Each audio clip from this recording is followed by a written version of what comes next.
1, 2, 3, 2, 2, 3, 3, 2. I am in my 9th year here at BalletMet as a dancer and choreographer.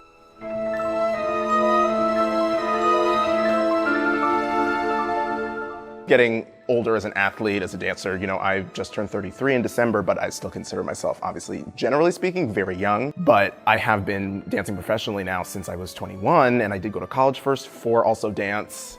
So, it's been a very long time already that I have been in a very intense, rigorous, athletic, professional schedule. And I started to feel like I was getting to that point now where I feel like I'm starting to feel a little burnt out sooner and feeling like I'm not enjoying certain things about my life or career as much as I used to. Sometimes feeling like that was okay to have that feeling. Sometimes I felt like it wasn't okay to have that feeling, and just kind of grasping with how much I felt like my emotions and everything were just jumping back and forth. As that kept waving throughout the months leading up to starting to choreograph for this piece, I thought, you know what? Maybe I try to use this in a way to feel a little bit inspired for the new work. Divide and Conquer is inspired by instances of compartmentalization in our kind of everyday, day-to-day lives, and the, mix of emotions that can come with that.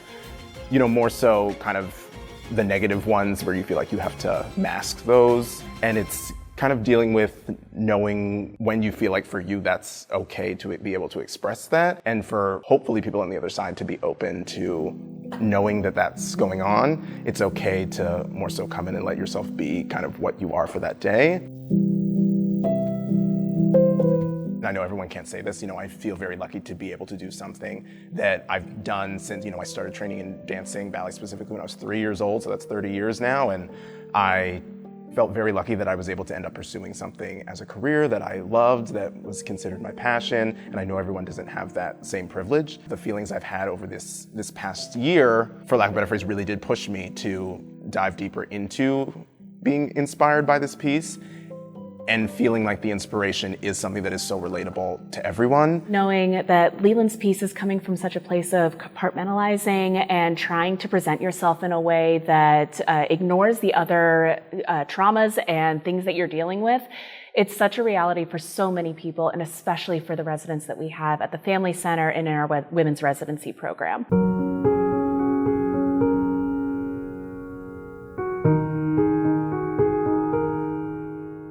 YWCA Columbus is on a mission to empower women, eliminate racism, and promote peace, freedom, dignity, and justice for all. We are uniquely positioned in Columbus as not just a social justice organization, but also a service provider.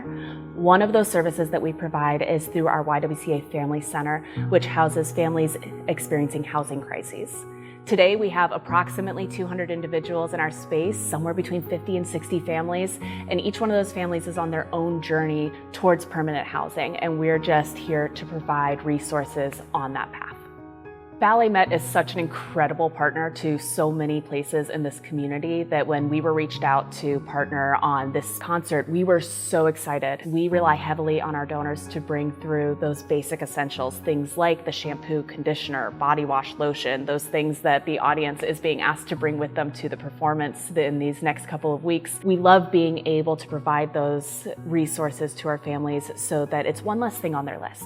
They're worried about how they're going to show up to that parent-teacher conference, how they're going to show up to work tomorrow, how they're going to be able to show up in every other aspect of their life while they are also dealing with a housing crisis.